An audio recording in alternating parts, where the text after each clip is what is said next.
TVC, a TV do Correio da Manhã. Direto dos estúdios da TV Correio da Manhã em Petrópolis, começa agora o Correio Petropolitano Debate desta quinta-feira. Hoje daremos destaque à natureza, um estudo realizado que aponta que a espécie mico-leão-dourado tem se repovoado e aumentado a população, principalmente na região serrana do Rio de Janeiro e nas unidades de conservação de Petrópolis. A Receita Federal abre amanhã, sexta-feira, a consulta ao segundo lote de restituição do Imposto de Renda de Pessoa Física 2023. E termina nesta quinta-feira, às 11h59, o prazo para as inscrições no processo seletivo do Sistema Único de Seleção Unificado, o SISU, do segundo semestre. Para participar do certame, os interessados devem acessar o Portal Único de Acesso ao Ensino Superior. O laudo da Prefeitura de Petrópolis aponta indícios de incêndio proposital na garagem da Petroita e Cascatinha. O 26º Batalhão de Polícia Militar abriu inscrições para a segunda edição do curso de Segurança Predial, a fim de instruir porteiros, síndicos, zeladores e seguranças de condomínios da cidade. E com a chegada da Bauruin Fest, a PM também divulgou como será o policiamento durante a realização do evento, que começa nesta sexta-feira. O diálogo com o objetivo de acompanhar o cenário e as espécies que vivem no habitat petropolitano. Eu sou Richard Stolzenburg e o Correio Petropolitano Debate está começando.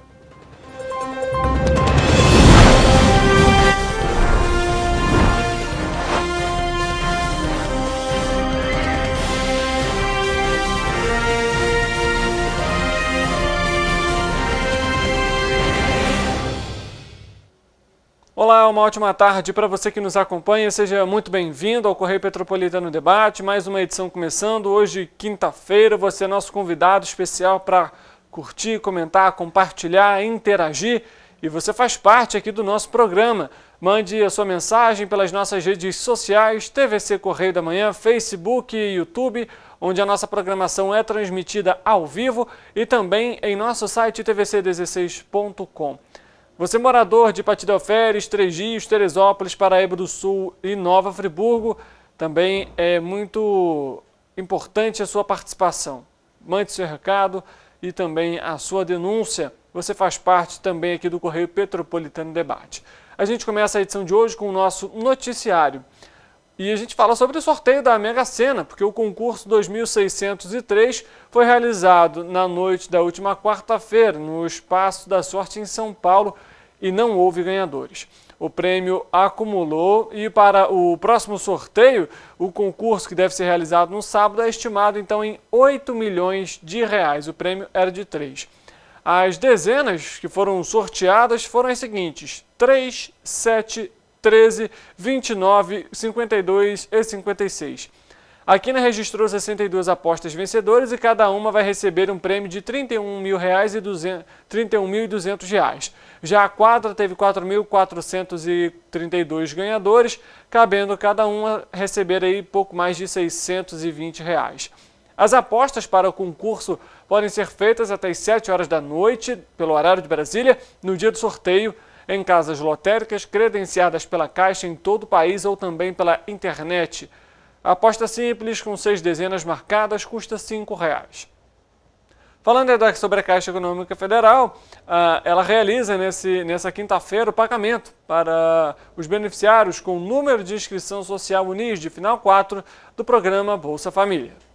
A partir desta quinta-feira, beneficiários do programa Bolsa Família com NIS de final 4 começam a receber os pagamentos de junho com um adicional de R$ 50,00 para gestantes e famílias com crianças e adolescentes entre 7 e 18 anos de idade. Esse valor se soma aos R$ 150,00 por criança de 0 a 6 anos de idade em famílias chefiadas por mulheres. Com isso, o ticket médio recebido por família atingirá o maior valor da história do programa de transferência de renda, chegando a R$ 705,40, segundo informou o Ministério do Desenvolvimento e Assistência Social, Família e Combate à Fome. Ainda de acordo com o Ministério, o Bolsa Família está contemplando atualmente 21,2 milhões de famílias. O orçamento de junho do programa é de 14,97 bilhões de reais, o que também é um valor recorde para o pagamento mensal. O auxílio gás também será pago nesta segunda-feira às famílias inscritas no CadÚnico com NIS Final 1. O valor ainda não foi divulgado, mas deve cair em relação aos R$ 110 pagos em abril, por causa das reduções recentes no preço do botijão. A gente já vai trazer a participação dos nossos repórteres ao vivo, porque ontem a Companhia Petropolitana de Trânsito e Transportes, a CPTrans, divulgou o laudo realizado pelo perito que foi contratado pela Prefeitura para apurar a questão do incêndio na garagem das empresas Petroita e Cascatinha. O nosso repórter Eric Portela vai trazer essas informações também e o posicionamento dos sindicatos, como o Sindicato dos Transportes Rodoviários e também dos funcionários que trabalham no setor. Uma boa tarde para você, Eric, tudo bem? Essa é uma informação um tanto quanto importante e que aponta aí também para a necessidade de mais investigações, né? Boa tarde, Richard. Boa tarde a todos que estão assistindo o Correio Petropolitano Debate. É exatamente, essa informação é muito importante. O Sindicato dos Trabalhadores em Transportes Rodoviários de Petrópolis ficou sabendo, através de notícias vinculadas pela imprensa local, que a perícia contratada pela CPTrans, que investiga o incêndio ocorrido na garagem das empresas Petroita e Cascatinha, foi concluído. O sindicato afirmou que ficou extasiado com as informações apresentadas no laudo, onde mostra que existem indícios de que o incêndio tenha sido intencionado.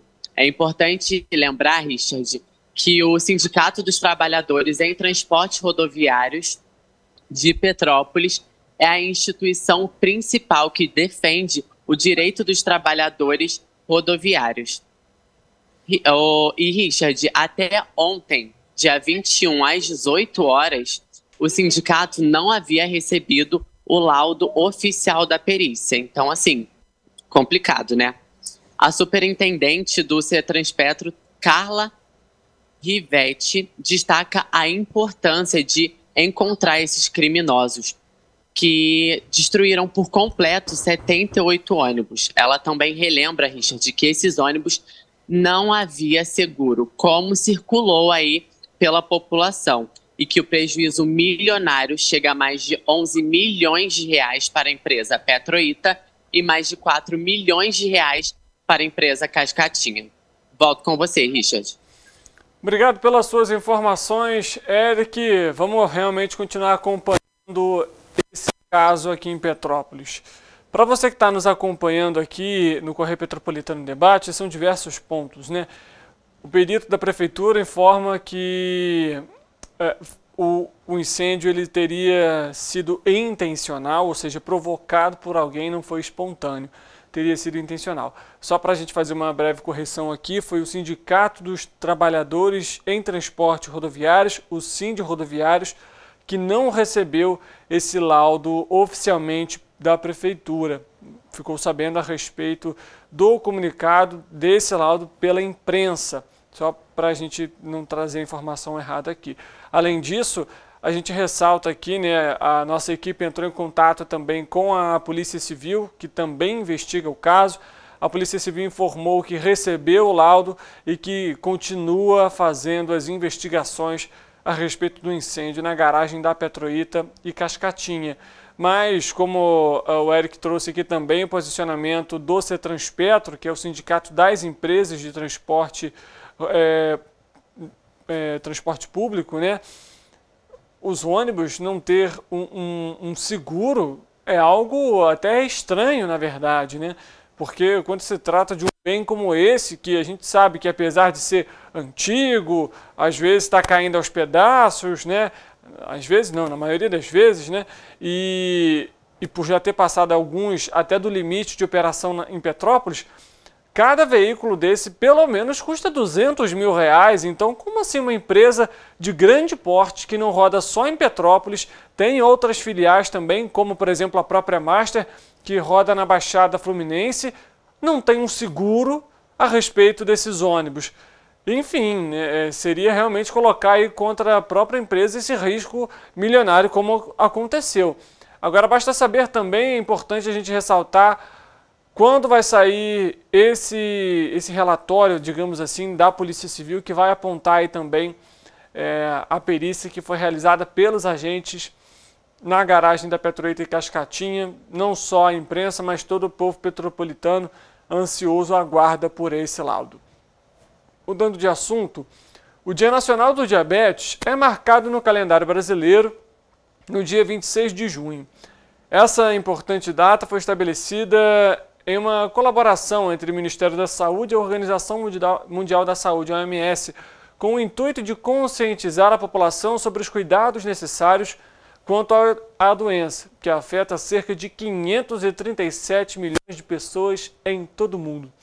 De acordo com os dados recentes divulgados pelo estudo Observatório de Atenção Primária em Saúde, que foi realizado pela UNAMI, uma associação civil independente e que apoia iniciativas no âmbito da saúde pública e que foi baseado na pesquisa Vigitel, Vigilância de Fatores de Risco e Proteção para Doenças Crônicas, por inquérito telefone de 2021 do Ministério da Saúde, as mulheres, veja bem, representam 57% das pessoas com hipertensão e diabetes nas principais capitais brasileiras.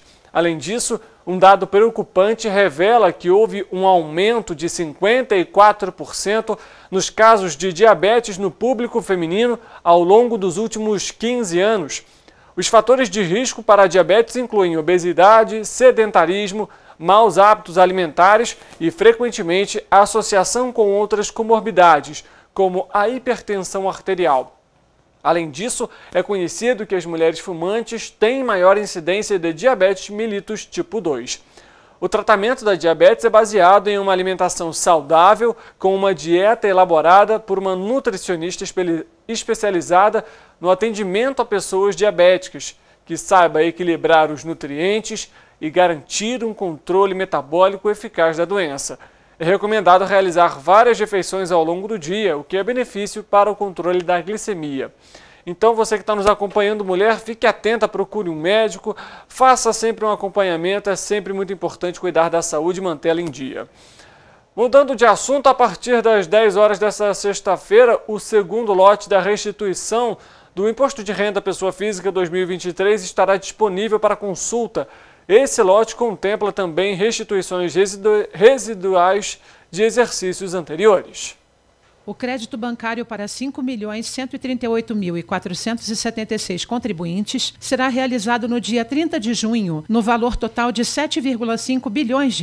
Todo o valor será destinado a contribuintes que têm prioridade, sendo 130.088 contribuintes idosos acima de 80 anos, 978.397 entre 60 e 79 anos, 70.589 com alguma deficiência física, mental ou moléstia grave, 468.889, cuja maior fonte de renda foi o magistério. E, por fim, 3.490.513 contribuintes que não possuem prioridade legal, mas que receberam prioridade por terem utilizado a declaração pré-preenchida ou optado por receber a restituição via Pix. Para saber se a restituição está disponível, o contribuinte deve acessar a página da Receita na internet, gov.br/Receita Federal. Depois clicar em Meu Imposto de Renda e, em seguida, em Consultar a Restituição. A página apresenta orientações e os canais de prestação de serviço, permitindo uma consulta simplificada ou uma consulta completa da situação da declaração por meio do extrato de processamento, acessando no ICAC. Se identificar alguma pendência na declaração, o contribuinte pode retificar, corrigindo as informações que, porventura, estejam equivocadas. Tá, então você pode acompanhar tudo no aplicativo da Receita Federal, mas fique sempre atento aí em casos de receber alguma mensagem, seja por aplicativos, seja pelo SMS, solicitando dados, não forneça. A gente sabe que durante esses períodos os golpistas realizam aí diversas formas de tentar obter os dados. A gente volta a falar de Petrópolis, o nosso repórter Gabriel Hatch vai falar sobre as inscrições dos Jogos Estudantis Municipais que vão ser abertos na próxima terça-feira. Não é isso mesmo, Gabriel? Uma boa tarde para você. Boa tarde, Richard. Boa tarde a todos que nos assistem. Isso mesmo. As inscrições para a 31ª edição dos Jogos Estudantis Municipais começam nesta terça-feira. As escolas municipais devem fazer o cadastro gratuito pela internet até o dia 6 de julho. Já as competições estão previstas para começar somente em agosto. As modalidades presentes nela serão futsal, handebol, vôlei, basquete, futebol de campo, atletismo, tênis de mesa e xadrez. Todas elas nas categorias sub-13 e sub-15. A expectativa está lá em cima, porque no ano passado, aproximadamente 2.600 alunos e alunas de 30 escolas da rede participaram do evento. Tá certo, Gabriel. Obrigado pelas suas informações, um bom trabalho para você. E para você que está nos acompanhando aí, que vai participar dos jogos, é aluno, boa sorte também aí nas competições, viu? Eu particularmente gosto bastante aí do vôlei, do futebol, tênis de mesa, o ping-pong também, como as pessoas preferem chamar. Bom demais, era sempre muito divertido na época da escola poder participar desses jogos. Já que a gente falou sobre a questão da educação, termina hoje, quinta-feira, às 23h59, o prazo para as inscrições no processo seletivo do Sistema de Seleção Unificada, o SISU, do segundo semestre de 2021. Para participar do certame, os interessados devem acessar o portal único de acesso ao ensino superior. A previsão é de que o resultado seja divulgado no dia 27 de junho. A classificação dos estudantes tem por base a nota obtida na edição do Enem de 2022, que é o Exame Nacional do Ensino Médio. As matrículas devem ser feitas do dia 29 de junho até o dia 4 de julho. O SISU é um programa do Ministério da Educação que reúne as vagas oferecidas por instituições públicas de ensino superior de todo o Brasil, sendo a maioria delas ofertada por instituições federais, universidades e institutos. As vagas são abertas semestralmente por meio de um sistema informatizado que executa a seleção dos estudantes com base na nota do Enem, de acordo com a escolha dos candidatos inscritos. Para isso, o candidato não pode ter zerado a redação. O estudante pode escolher até 2 opções de curso em cada processo seletivo do SISU. É possível alterar as opções durante o período de inscrição, sendo que ele terá validade apenas a uma delas. Quem não for selecionado nas 2 opções ainda pode disputar uma das vagas por meio da lista de espera. Para isso, é preciso manifestar interesse em entrar na lista no período de 27 de julho até o dia 4 de julho. A convocação dos candidatos será feita pelas instituições a partir do dia 10 do mês que vem. Vamos falar de novo sobre a nossa região, porque amanhã começa a Bauernfest. O 26º Batalhão de Polícia Militar divulgou um vídeo sobre como será o policiamento durante a festa de homenagem aos colonos alemães. Repetindo o sucesso da Bauernfest de 2022, o 26º Batalhão de Polícia Militar estará presente em todos os dias de festa, aqui no Palácio de Cristal e também lá na Praça da Liberdade. Ao todo, serão empregados a mais por dia 41 policiais militares. No início da Rua Alfredo Pachá, aqui pertinho do Palácio de Cristal, será instalado o carro de comando e controle da Polícia Militar. No entorno da festa, trazendo agilidade para o serviço, serão empregados as motopatrulhas e as viaturas. Dentro da festa, a Polícia Militar também empregará homens a pé. Para qualquer situação de emergência, não se esqueça, comunique imediatamente um policial militar. Então venha para a Bauernfest e não se esqueça, conte com a Polícia Militar, conte com o 26º Batalhão. Tá, então, festa tá chegando, viu, gente? Começa amanhã, aproveite aí, fim de semana, para curtir um pouco da festa. É importante também lembrar que a Bauer é um bom evento para a geração de emprego de forma direta e indireta aqui no município durante a realização do evento. Em Paraíba do Sul, um acidente envolveu um carro de passeio, um ônibus da aviação Nobre Tour, deixou uma mulher gravemente ferida na cidade. O acidente aconteceu no final da tarde da última quarta-feira, por volta ali das 5h48, na estrada de Werneck. Imagens de câmeras de segurança mostram o momento em que os veículos colidiram. Nas imagens é possível ver o carro entrando na pista contrária e batendo de frente com o ônibus. O Corpo de Bombeiros do Quartel de Três Rios foi acionado para a ocorrência e chegou ao local por volta das 18h10. De acordo com a equipe, uma mulher de 49 anos foi socorrida em estado grave e levada para o Hospital Nossa Senhora da Conceição, em Três Rios. Uma segunda vítima foi socorrida por equipes do SAMU com ferimentos no braço. Em imagens feitas por populares, é possível ver o estado em que o veículo ficou após o acidente. O lado esquerdo do motorista ficou totalmente destruído. A parte da frente do carro também foi danificada. Por conta do acidente, a via funcionou em sistema de pare e siga. Através das redes sociais, a Prefeitura de Paraíba do Sul informou a interdição da RJ 131, a estrada de Werneck, que foi realizada pela Guarda Civil. Veículos grandes foram impedidos de passar pelo trecho, liberados apenas para veículos de transporte público. Situação complicada, né? A gente fala aqui tanto de trânsito, né, que é perigoso, gera muitos acidentes, a imprudência em alguns casos, a negligência em outros. É sempre muito importante ter cuidado, atenção na hora de pegar no volante, sem telefone, sem bebida alcoólica, sem brincar, sem olhar para trás, tem os retrovisores para isso. A gente sabe que às vezes é muito compromisso, que tem que fazer uma ligação importante, ou tem que pegar um documento em algum lugar, numa bolsa. Atenção 100% no trânsito para não acontecer um acidente como esse que a gente acompanhou agora, grave, lá em Paraíba do Sul.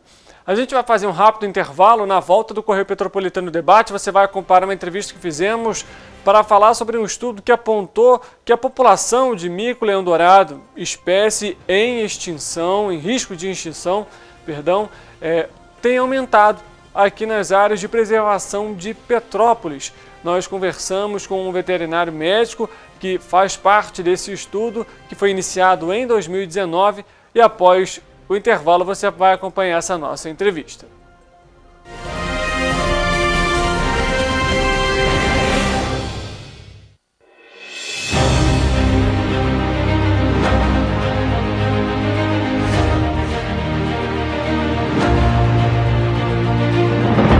Não é jornalismo de direita, é jornalismo direito. Correio Petropolitano. Tudo que seu jornal não deveria ter deixado de ser. Todos os dias, em uma banca perto de você.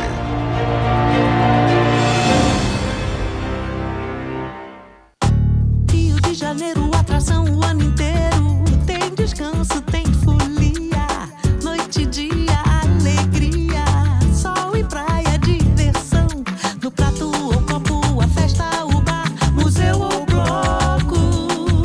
Show, cultura, história. Gravado na memória e no seu coração. Rio de Janeiro, vem se apaixonar. Rio de Janeiro, vem se apaixonar. Cidades maravilhas, campo, mata, serra e trilha, em estado de emoção. Tem o Rio de Janeiro, que você já ama, e o Rio que ainda vai conquistar você. Apaixone-se pelo Rio. Rio de Janeiro, vem se apaixonar. Rio de Janeiro, vem se apaixonar. Governo do Estado do Rio de Janeiro. Para ter mais qualidade de vida, conte com a maior rede de academias de Petrópolis. Aqui na Corper, com uma mensalidade, você utiliza todas as unidades. Centro, Bingen, Itamaraty e Itaipava. Com planos a partir de R$ 84,00, a academia oferece ambientes modernos para você cuidar da sua saúde com segurança. Os espaços contam com dezenas de aparelhos de musculação, diversos equipamentos para aeróbico e funcional. Além, é claro, de profissionais qualificados e uma extensa grade de aulas coletivas, que inclui dança, bike, jump, walk fit, step fit, entre outras. Nossas estruturas são equipadas com salas de musculação e aulas coletivas, salas de avaliação física e nutricional, vestiários e estacionamentos amplos. Venha nos fazer uma visita e surpreenda-se!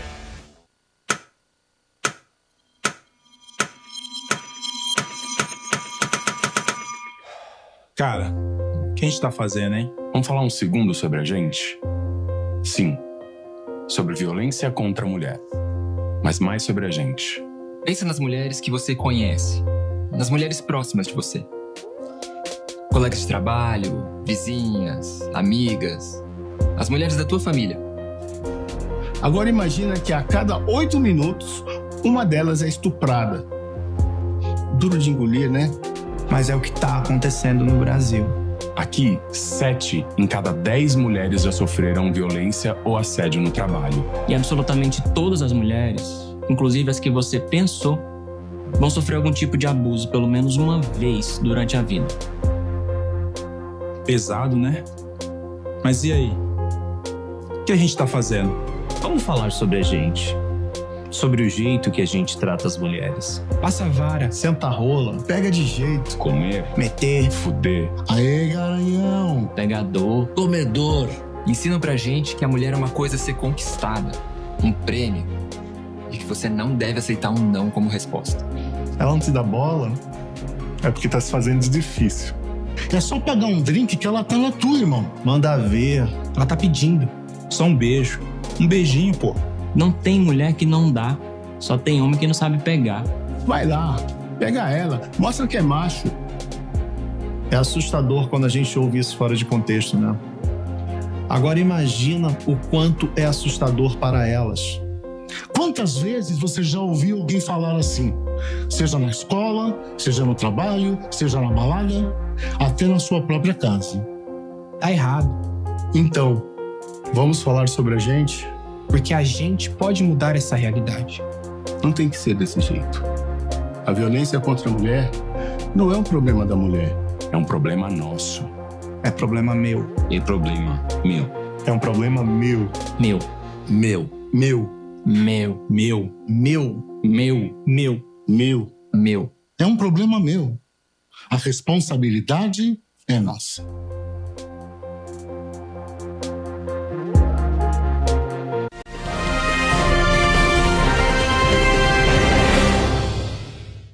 Primeiramente, eu gostaria que você fizesse uma apresentação sua, por favor, e também falasse seu nome, sobrenome e cargo, por gentileza.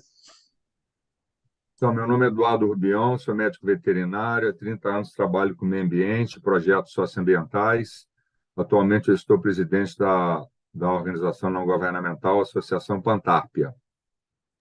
Eduardo, a gente recebeu a informação aqui a respeito, então, de que a espécie do mico-leão-dourado poderia estar aumentando, principalmente aqui na região serrana de Petrópolis. Como que vocês chegaram até essa informação e quanto tempo que foi realizado esse estudo? Esse estudo faz parte de um projeto licenciado pelo Instituto Chico Mendes e o Instituto Estadual do Ambiente, o INEA, né, e o ICMBio. E nós iniciamos esse projeto oficialmente em 2019. Temos as autorizações ambientais para desenvolvê-lo, e ele é desenvolvido através de captura dos animais, de pesquisa, né, investigação de populações de mico-leões-dourados na região metropolitana do estado do Rio de Janeiro.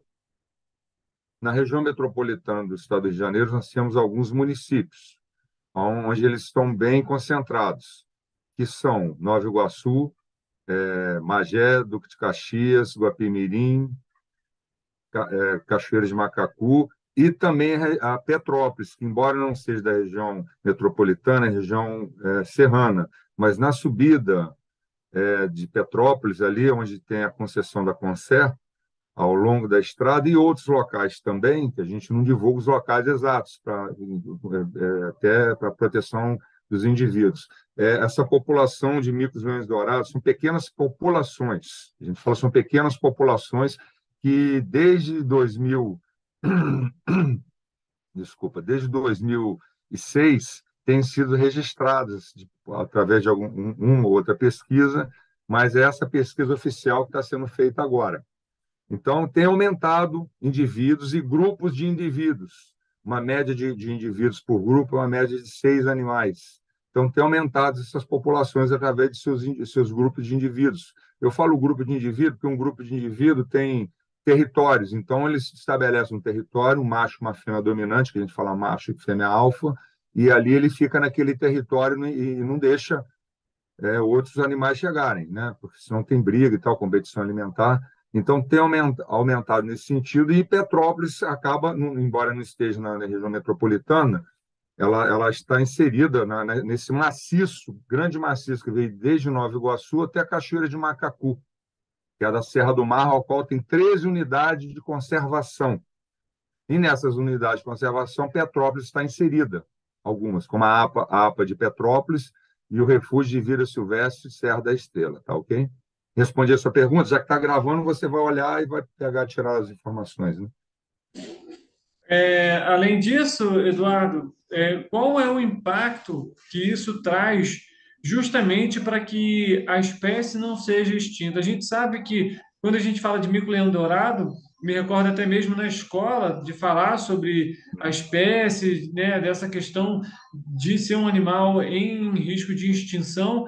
E quando a gente tem esse estudo traz esse índice de que essa população ela está aumentando.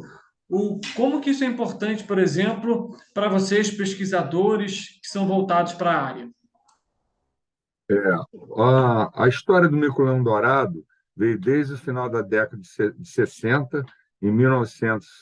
No final da década de 60, o pesquisador, biólogo e primatólogo mundialmente conhecido, Dr. Radelmar Faria Coimbra Filho, ele já é falecido, mas começou os estudos para preservação do mico-leão-dourado. Na época, ele tinha cerca de 200 indivíduos na região do estado do Rio de Janeiro. O mico-leão-dourado é endêmico da Mata Atlântica e está concentrado em endêmico do estado do Rio de Janeiro. Então, naturalmente, ele ocorre no estado do Rio de Janeiro, em alguns dos municípios que eu citei. Porém, os estudos se iniciaram na região de Baixadas Litorâneas, onde uma outra ONG conhecida também, que é a Associação Mico-Leão-Dourado, iniciou seus estudos. Porém, existia também uma população aqui que nunca foi estudada. A gente está estudando ainda ver a origem desses animais, porque a gente tem que capturar, coletar sangue, né, material biológico, no caso sangue, para enviar para laboratórios, para você entender a procedência dos animais. É dessa forma, entende? Depois você compara com a população que já existia nas Baixadas Litorâneas. Então, é um estudo comparativo também. Então, os animais ou foram migrando, não os grupos, mas através de dispersão natural dos indivíduos que vão sendo expulsos desses grupos familiares que eu falei, que vão chegando. Ou já existiam aqui no local, o que eu acredito, ou também pode ter sido através de capturas e solturas ilegais, que pode ser também, pode ser um conjunto disso tudo também. Os estudos laboratoriais vão indicar. Então, é muito importante, eu fiz essa breve introdução, porque você fez essa pergunta específica, para entender isso, que é muito importante para os pesquisadores, para o meio ambiente e para a espécie, que você tenha outras populações e áreas preservadas. Nós falamos áreas protegidas. Áreas protegidas são essas unidades de conservação, né? São parques, APAs, são 12 categorias que a gente tem, que não vê um caso agora. Então, são áreas protegidas, os animais em áreas protegidas, florestadas, são animais que precisam de árvores, e conectadas. Isso vai garantir que a espécie se reproduza, aumente seu número e venha sair da situação que se encontra hoje, que é ameaçada de extinção. Nós acreditamos que, com o apoio da sociedade, isso é um projeto socioambiental. Sem apoio social, você não consegue. Essa entrevista, por si só, quando bem conduzida e divulgada, né, para a população, para a sociedade. A sociedade, você tem vários atores. Aí eles vão compreender para ajudar para você reverter esse processo. Então, é importante para a espécie, minha pergunta foi qual a importância? Então, é importante para a espécie, desde que tenha um envolvimento socioambiental dos atores. Na região que nós vem desde Nova Iguaçu, né, através de uma arrebio, lá tem uma arrebio Tinguá, né, que é de competência do Instituto Chico Mendes, depois chegando aqui na APA de Petrópolis, onde está inserida, né, grande parte, né, da florestada na região do município de Petrópolis, que pertence ao ICMBio, e do Refúgio de Vida Selvagem Serra da Estrela, que é de competência do INEA. Todos os atores juntos trabalhando, a gente um cenário favorável, né? A gente imagina que pode tirar essa espécie ícone, que está aqui na nota de 20, né? Mas já tem 40 anos que já está sendo feito, mais de 40 anos, 50 e poucos anos, e os esforços vêm sendo medidos, né, para reverter o quadro de extinção da espécie. Para que, por exemplo, a espécie possa ter, né, essa questão de não ser mais uma espécie em extinção, é necessário uma quantidade mínima de grupos ou até mesmo da espécie em si? Como que isso é avaliado para identificar se a espécie está ou não em extinção? Tem várias análises técnicas, né, muito técnicas, que não vem o caso aqui eu explicar. Vou resumir de uma forma que talvez seja mais de fácil entendimento para a sociedade no geral. Anos atrás, a Associação Mico-Leão Dourado, né, nós somos a Associação Pantarp, é uma outra ONG que trabalha na região metropolitana, tem que ficar claro isso. E a Associação Mico-Leão Dourado trabalha na região de Baixadas e Litorâneas. Os dois juntos, trabalhando em conjunto, vai reverter esse processo. São atores dentro da sociedade também. Mas o que acontece? Há décadas atrás, a Associação Pantarp, os especialistas, os super especialistas em mico-leão dourado no mundo, chegaram à conclusão que até o ano de 2025, isso é muito importante, até o ano de 2025 serão necessários 2 mil micos-leões dourados soltos, numa área de 25 mil hectares, conectados, protegidos e florestados. Se até o ano de 2025 isso não ocorrer, fica mais difícil, não é que vai ser extinto, mas fica mais difícil o processo de você recuperar os animais. Mas isso tem um monte de fatores que influenciam. Tá? Isso foi há décadas atrás, as coisas são dinâmicas, vão mudando. Mas estabeleceu-se uma meta, que até 2025 você precisa de 2 mil micos soltos em 25 mil hectares, florestados, conectados e protegidos. Por si só, na região de Baixadas e Litorâneas, onde a Associação Mico-Leão Dourado trabalha, não conseguiram, tem 15 mil hectares, vamos botar aí, eu não me lembro agora. Aqui na região, dessa região que eu falei, que vem de Nova Iguaçu, Magé, Duque de Caxias, Guapimirim, e Cachoeira de Macacu e Petrópolis, você tem 200 mil hectares. Né? Não todos eles são propensos à espécie, ele chega até 700 metros de altitude, não passa disso, pode até acontecer, mas então tem uma variação altimétrica. Né? Isso é muito recente, essa informação a gente levou agora no Congresso Brasileiro de Primatologia. Ele chegava até a cota 400, ele está chegando a 700, por isso está chegando aí em Petrópolis. Né? Então, tem cerca de 31 mil hectares, são estudos preliminares, a gente está estudando, né, precisa de mais estudos, mas nós acreditamos que tem cerca de 30 mil hectares conectados, protegidos e florestados. Talvez você precise, quando a gente fala conectado, você tem que ter conexões, os animais têm que se conectar, tem que trocar, para ter fluxogênio, para não ter uma mistura consanguínea, então eles têm que estar transitando, por isso que é conectados. Florestados são macacos protegidos, que são áreas protegidas dos agentes ambientais, no caso da sociedade, são os órgãos ambientais, né, federal, estadual e municipal. Então, nós temos, e isso é importante nesse aspecto. Eduardo, queria que você falasse um pouco também para a gente a respeito um pouco mais sobre esse estudo, até quando ele vai ser realizado, são etapas, como que funcionam, se há, por exemplo, essas etapas também. Esse estudo teve data para iniciar, que foi em 2019, mas não tem data para terminar. Um estudo não é um estudo ambiental, é um estudo, uma pesquisa com envolvimento socioambiental. Se você não tiver a sociedade envolvida em qualquer projeto que seja, você está fadado não ao fracasso, mas a não ter os resultados melhores possíveis. Nós trabalhamos com seres humanos, são 8 bilhões de seres humanos agora no planeta Terra. Isso é um crescimento exponencial. Esses micos-leões, que é da região metropolitana, eles estão situados numa área no entorno da Baía de Guanabara que tem 12 milhões de pessoas, coisa que na Baixada Litorânea não tem nem 1 milhão. Então, ele é ameaçado. Não é porque ele está ali, está protegido. Você tem que envolver a sociedade para poder reverter esse processo. Então,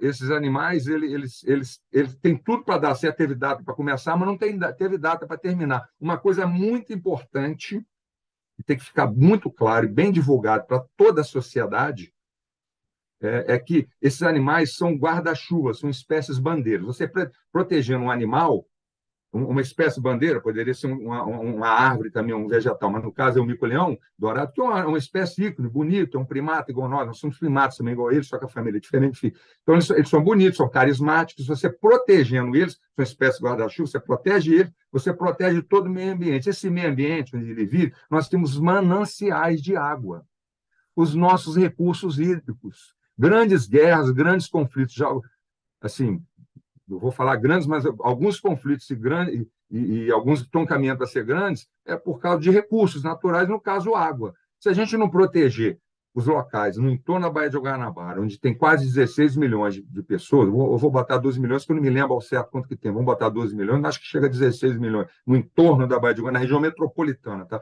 Se a gente não proteger esses mananciais, como é que vai ficar para a gente? Vai ser um problema muito grande. Já é um problema. A Baía de Guanabara está toda assoreada, toda contaminada. Enfim, então, nós precisamos de água de boa qualidade. A sociedade tem que compreender, entender e se engajar, que é importante. Cada contribuição vale ouro, é importante. A gente está correndo quanto tempo? É um projeto socioambiental. O mico-leão dourado não é para proteger só o mico-leão dourado. Você protegendo o mico-leão dourado, você está protegendo as pessoas e a qualidade de vida, por causa dos recursos hídricos. Tudo bem? Eduardo, além disso, você comentou sobre essa questão da população estar engajada também com esse tema.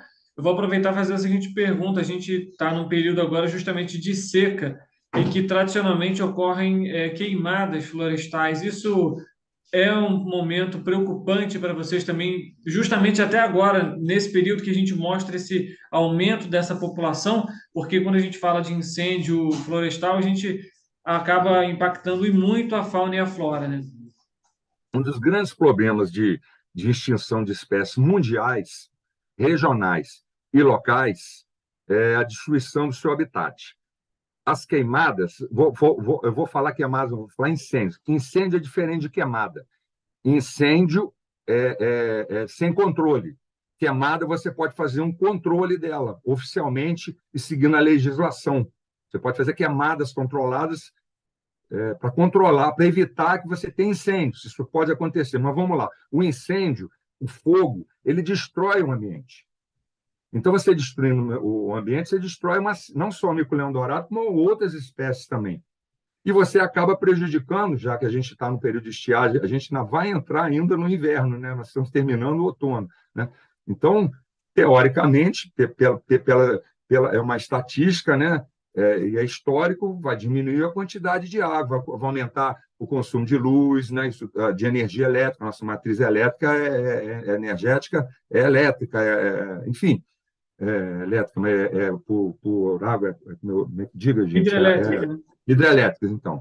Enfim, então precisa de água, então vai ficar caro. Então, é preciso entender que cada passo, cada peça nesse quebra-cabeça assim, é muito importante. Isso que eu estou falando não é nenhuma novidade. Nós já sabemos disso. O ser humano, ao longo da sua história, o planeta Terra tem 4 bilhões e 500 milhões de anos. O ser humano, o Homo sapiens, nós somos Homo sapiens, nosso nome científico é latim, infelizmente a gente não estuda mais latim na rede pública, né? Somos Homo sapiens sapiens. Tem no máximo 200 mil anos. A ciência moderna tem uns 100 anos, 50 anos. E o que no século XXI, na altura do campeonato, a gente tem tecnologia para fazer, a gente tem informação, e a gente ainda não resolveu isso, rapaz. Então é grave, o que eu estou falando não é nenhuma novidade. Não estou descobrindo a roda ou o sexo dos anjos, ensinando o padre a rezar mesmo, porque o que precisa mesmo é a gente se envolver e ter que ter política pública. Um dos componentes fundamentais da sociedade é a vontade política, são os nossos governantes, sem dúvida, mas é claro que nós também, primeiro, segundo e terceiro setor, né? E nós, a população, humanos, no nosso lazer, eu sou pesquisador, estou diretamente, mas eu tenho meu lazer também. Nós temos nosso compromisso, a pegada ambiental, que a gente gasta, a gente tem que se esforçar para reverter isso, senão, amigo, o prognóstico, a gente está vendo aí, está sendo ruim. Olha só, isso aí, pesquisa, os animais chegavam, o mico-leão dourado chegava a 400, cota altimétrica a 400 metros, já está chegando a 700 metros. Isso não pode ser um indicador que está aumentando a temperatura e os animais estão subindo. São coisas, nuances, que nós, seres humanos, a gente é um pouco cruel, a gente vive pouco. né? No máximo 100 anos. A gente foi projetado biologicamente para viver 120 anos. Só que a gente vive aí, bom, vamos botar aí uma média, eu não sei a expectativa de vida no Brasil, 70 é pouco, vamos botar 80 anos. Então, 80 anos não é nada, 100 anos não é nada, nem arranha uma especiação, uma formação de espécie.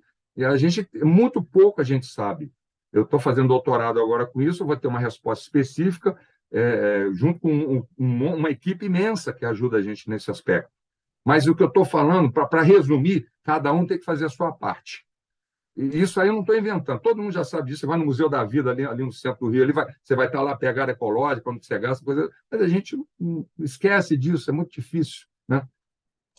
Eduardo, esse talvez seja o principal desafio, a envolver a sociedade no tema e também a criação de políticas públicas para isso. Mas, na verdade, acho que até um pouco também da falta de fiscalização, porque quando a gente fala de, por exemplo, legislação, a gente tem leis ambientais, leis que penalizam, por exemplo, soltura de balões, que penalizam queimadas, né, que podem gerar incêndios, mas a gente não vê uma fiscalização ativa para punir realmente aquelas pessoas, por exemplo, que cometem esse tipo de crime. Queria que você pudesse fazer uma avaliação também a respeito sobre isso. Eu posso fazer uma avaliação e posso dar minha opinião pessoal. O que eu posso falar agora é um somatório de informações que eu fui adquirindo ao longo da minha carreira, da minha vida, igual todos nós temos uma. A pessoa pode concordar ou não, mas o que eu acho, o que eu sigo, o que eu acredito é que a pessoa, o cidadão, tem que ser um cidadão de bem, tem que ser uma pessoa honesta, correta. Então, no estado do Rio de Janeiro, não estou falando de política, estou falando de pessoas públicas. Tá? No estado do Rio de Janeiro, nós temos um estado onde é complicado. Eu vou falar para você, mas eu não sei se isso é conveniente a gente falar, mas você tem um estado que tudo quanto é governador já foi preso, e os que estavam presos, que ainda tem pena para cumprir, são soltos. Isso aí é difícil a gente falar, porque isso pode atrapalhar, porque pode achar que é alguma coisa de extremismo político. Não é.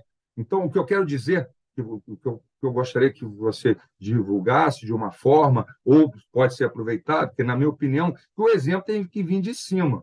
Então, todos os atores o primeiro setor, que é governo, o segundo setor, que são os empresários, o terceiro setor, que, por exemplo, são ONGs, organizações, associações, o que for, e nós, os cidadãos, todos nós temos que engajar. Agora, se você vê que não tem fiscalização, por que não tem fiscalização? Porque as verbas são desviadas. Você tem o estado do Rio de Janeiro, depois de São Paulo, é o que mais arrecada. Um estado pequenininho. Como é que não tem verba para você fazer isso? Era para ser um exemplo. Ele é 5 vezes menor que o estado de São Paulo, com maior arrecadação. Então, isso que eu estou te falando aqui agora, conforme você divulga isso para o público, você pode dar um tiro no pé. Em vez de ajudar, atrapalha, porque alguém vai levar para o extremismo, que você sempre leva. E não é. Não estou falando disso. Eu estou falando que você tem que ter exemplos e tem que ser seguido. Então, fica difícil, na escala hierárquica, aquele fazer fiscalização ou a pessoa... Porque, às vezes, falta combustível para os órgãos ambientais. Eu não sou segundo setor, eu não sou primeiro setor, eu sou terceiro setor. Eu já tenho dificuldade de ter recursos para poder essa pesquisa. Se existe terceiro setor, que são 11, é porque o primeiro setor não conseguiu cumprir, de alguma forma, alguma necessidade, tem uma lacuna que ele não conseguiu cumprir. Né? Então, o que eu vejo, eu já fui funcionário público também, já federal, estadual, federal não, estadual, a gente vê que falta recursos por má administração. É só você ligar a televisão, você vê no noticiário. Então, é proibido balão? Você falou do balão, porque a gente tem a ver com aquela pergunta anterior. O balão é um problema, porque cai na mata e cai num local isolado lá, que vai pegar fogo de difícil acesso, aí você tem... todo aquele recurso que você envolveu de milhões de reais, enfim... Vai tudo por água abaixo, porque queimou, reflorestamento, pessoas se machucaram, os combatentes, que no caso, em geral, são os bombeiros, os órgãos ambientais, né, o primeiro setor, enfim, os envolvidos no combate a incêndio, ou da fiscalização, da prevenção e fiscalização, não tem recursos. Então, é complicado. Por isso que eu estou falando, é um projeto social. Esse é apenas a ponta do iceberg. para você resolver um problema de água, de qualidade de vida. Até em quem a gente vai pedir para nos representar no primeiro setor é fundamental. Agora, é uma bola de neve, é até covardia, né? Você pedir para que a pessoa raciocine, você fica na mão, refém de algumas situações, né? Então, pessoal, isso que eu acabei de falar, você pode dar uma mitigada nisso que eu falei, para você traduzir de uma forma que não fique alguém, né, que é extremista acha que fica uma forma agressiva e não ajude. Enfim, porque existe caça ainda. Olha, quando a gente fala que a unidade é área protegida, igual eu falei, florestada, conectada e protegida, na verdade, é protegida pela legislação, mas às vezes você não tem como fiscalizar. Tem local que você não tem viatura, né? Não tem manutenção da viatura, o pessoal é pouco, sempre é pouco. Meio ambiente para fiscalização sempre é pouco. Todo mundo quer qualidade de vida, mas você tem recursos limitados. A primeira parte que corta é meio ambiente, é fácil. Não é saúde, não é educação, que também é, mas o meio ambiente corta na hora. E todo mundo quer qualidade de vida, todo mundo quer pagar a luz cara, mas também não protege, não tem água. Então, isso precisa ficar muito claro na cabeça das pessoas, né? Esse é apenas mais um projeto ambiental. A gente está aqui conversando que apareceu o mico-leão dourado, todo mundo quer saber do mico-leão dourado, não é muito mais importante. O mico-leão dourado é importante também, mas você vê muito. É um pool é uma teia toda interligada, que é isso que é importante. E você utiliza uma estratégia, que no caso é o mico-leão dourado, é uma estratégia você utilizar uma espécie bandeira carismática como guarda-chuva para proteger o ambiente. Isso é uma estratégia. Isso aí você poderia divulgar de alguma forma. Aí você protege o meio ambiente, você protege o recurso natural, você tem água de boa qualidade. Você tendo água de boa qualidade, não está contaminado, no SUS você não vai gastar tanto. Coisas do tipo assim, entendeu? É isso que tem que entender.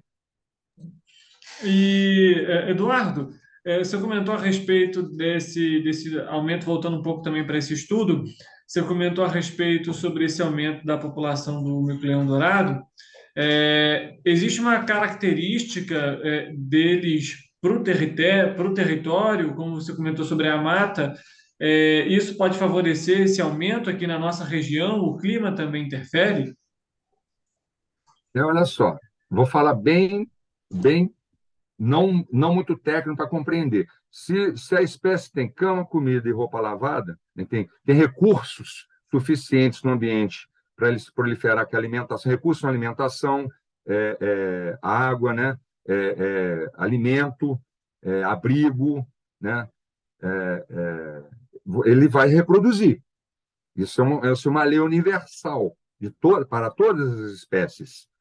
Mas então os animais, a gente ainda está entendendo esse processo, que como está reproduzindo agora numa região, começou a aumentar, populações, né, tem aumentado, né, desde 2006 agora tem aumentado. Isso é uma ótima notícia, mas a gente tem que entender como ele está aumentando numa área que tem 12 milhões de pessoas ali no entorno, ali, enfim. 12 milhões na região metropolitana, tem menos gente aqui na região, mas estou falando na região metropolitana. Então, como é que ele está aumentando, estando próximo, com tanta pressão própria, com estradas que tem atropelamento, com linhas de transmissão que ele pode ser eletrocutado, com fogo, com balão, com caça predatória. Esses animais, alguns podem ser capturados e vendidos, por exemplo, na feira de Caxias. Uma coisa que como eu posso contribuir se eu não estou pesquisando mico-leão dourado ou outro animal? Não vá na feira de Caxias ou alguma feira e compra animal silvestre, é crime. Você fazendo isso, você vai estar estimulando. É igual a droga também. Eu sou contra a violência, mas ele consome entorpecente. Não pode comprar, poxa. Senão você está estimulando violência. Se você comprar animal silvestre ou mico-leão dourado, você está estimulando o tráfico de animais, pondo em risco a espécie. E, no final, vai pôr em risco a sua água, a sua qualidade de vida. Esse é o link que tem que entender. Só que como a gente vive pouco, 120 anos, 80 anos, pouquinho, alguns menos ainda, então é muito pouco tempo a gente assimilar isso para a maioria de nós. Isso é o desafio que cabe a mim, a você, a cada um de nós, a sociedade, divulgar. De cada um da sua forma, na sua expertise. Você como repórter, eu como pesquisador, e por aí vai. Eduardo, alguma outra informação talvez importante que a gente não tenha comentado, que você gostaria de ressaltar a respeito do estudo ou também do tema que a gente está abordando?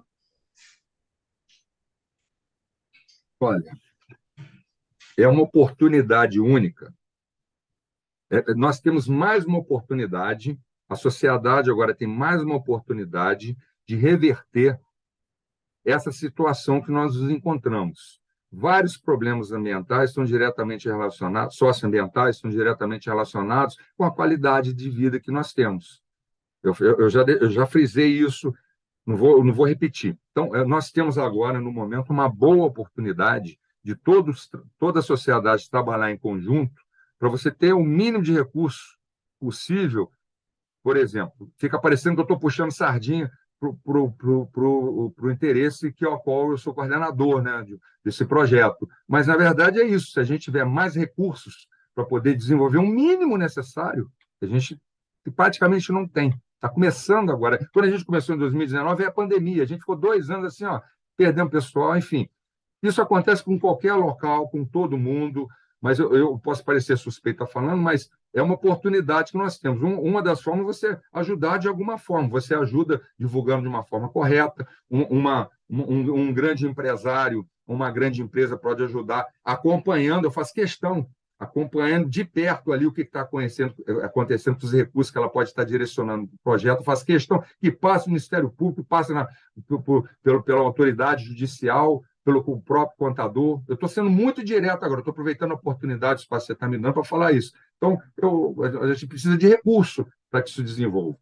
Né? Tem uma empresa que ajuda, que a Conserra ajuda, mas não tem muitos recursos, não tem pagamento de folha de pagamento, material. Se a gente tiver mais recursos, tem uma série de coisas que você pode envolver, por exemplo, comprar material, kits para fazer exame, a gente tira sangue dos animais para ver se eles estão com doença. Então, a gente... lá no Fundão, tem universidade, outras instituições, né, envolvidas na pesquisa que precisa de recursos também, que não ajude a gente diretamente, mas ajude essas instituições. Então, eu gostaria de deixar aqui disponível um contato para a gente, para quem quiser ajudar, a gente direciona, e é tudo muito aberto, muito limpo, não tem envolvimento político, religioso ou qualquer outra situação que nós, seres humanos, podemos criar de interesse próprio ou que prejudique o bom andamento do projeto. Enfim, o que eu quero dizer é que nós temos mais uma oportunidade, o ser humano tem sempre a oportunidade, a gente vai perdendo, de aproveitar esse momento para nós termos uma qualidade de vida boa. É isso. Eduardo, você comentou sobre as instituições que participam desse projeto. Você pode citar para a gente quais são elas? Vou enumerar algumas aqui. Universidade Federal Fluminense, a UF em Niterói, Universidade Federal do Rio de Janeiro, lá no Fundão, no Rio de Janeiro, a Universidade Federal de São Carlos, lá em São Carlos, estado de São Paulo, Centro de Primatologia do Rio de Janeiro, é um local que pertence estadual, pertence ao INEA, o Instituto Estadual do Ambiente, onde são criados animais também, mas o Centro de Primatologia do Rio de Janeiro. Ai, meu Deus, a gente esquece algum assim? Não sei se eu esqueci alguma. Isso são de pesquisa, mas você tem, por exemplo, você tem, por exemplo, o Instituto Chico Mendes, o ICMBio, você tem unidade de conservação. A APA de Petrópolis é uma que também precisa de ajuda nesse aspecto, todos eles precisam. Estou falando agora que você falou de fiscalização com balão e fogo agora, vão precisar de ajuda agora. Vai ter que ter gente combatendo o fogo, fiscalizando. Então, pode ajudar de alguma coisa. Como? Você pode doar para uma ONG, nós somos uma ONG, repassar diretamente para eles os recursos, ou fazer diretamente com eles. Quando faz diretamente com um órgão público, pode cair na Caixa Única do Federal Estadual e aí não vê o dinheiro. O recurso. Não dinheiro, mas recurso. Pode ser até outro equipamento, não sei. Então, você tem o INEA, você tem o IBAMA, o Instituto Chico Mendes, e várias unidades de conservação que eu já falei anteriormente. Vai ter mais alguns assim, a Conserta, o segundo setor, né, que no caso é a Conserta, está ajudando a gente. Tem uma organização internacional que já enviou recursos para a gente comprar equipamento também, que é ai, meu Deus, em inglês é WWF, não me lembro agora. Eu posso passar isso depois, é interessante. Sem problema. Mas tem várias instituições que ajudam, mas não ajudam assim, às vezes levando, não tem recurso para você fazer, falta isso. Né? Uhum. Eduardo, sobre o monitoramento dessas espécies, como que vocês realizam esses monitoramentos, por exemplo? Nós temos as autorizações federal e estadual, mas não nos dá o direito de entrar numa propriedade particular. Tem muitas impropriedades particulares, tem que ter autorização do proprietário, né? Tem alguns que são particulares. Então, nós temos um termo de responsabilidade e compromisso que a gente assina em conjunto, nos comprometendo a seguir. Tem toda aquela coisa de não divulgar o local para a proteção da espécie, não mexer em nada na propriedade particular, né? Enfim, então a gente vai até o local, feito isso administrativamente, isso tudo que acontece na vida, na prática, tem que passar para papel. Tudo que você imaginar. Tudo passa para papel para virar um relatório, que a gente faz relatórios anuais, semestrais anuais, para os órgãos ambientais e outros parceiros. Isso vira relatório, né? Então, resolver essa questão administrativa, a gente vai até o local, bem tecnicamente falando, vai até o local, a gente coloca umas plataformas, começa a cevar os animais que já não estiverem acostumados com os proprietários para estar banando ou não, a gente orienta a não alimentar animal silvestre, mas às vezes acontece, mas a gente ceva com banana, vamos botar uma isca, e coloca uma armadilha de captura. Então, isso tudo que eu estou falando, eu estou resumindo, mas as autoridades sabem e nos dão autorização para desenvolver esses procedimentos. Então, a gente coloca a armadilha, captura os animais, os animais são conduzidos por um trailer. Nós temos uma unidade móvel.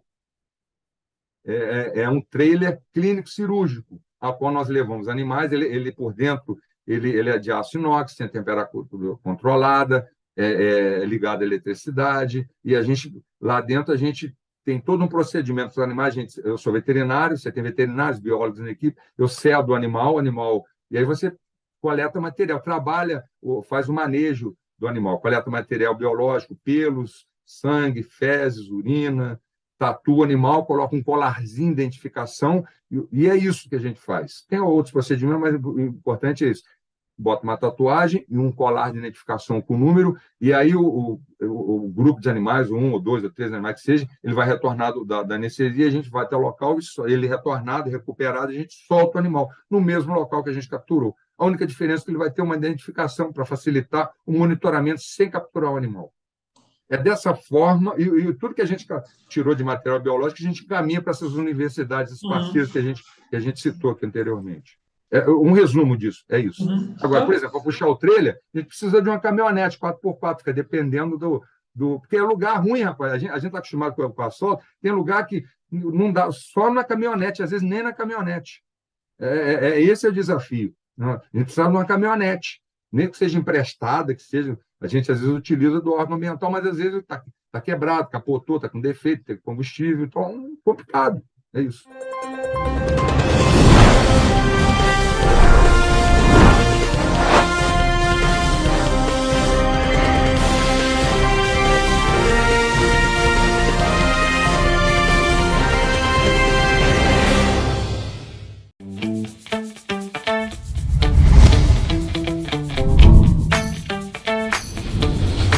TVC, a TV do Correio da Manhã.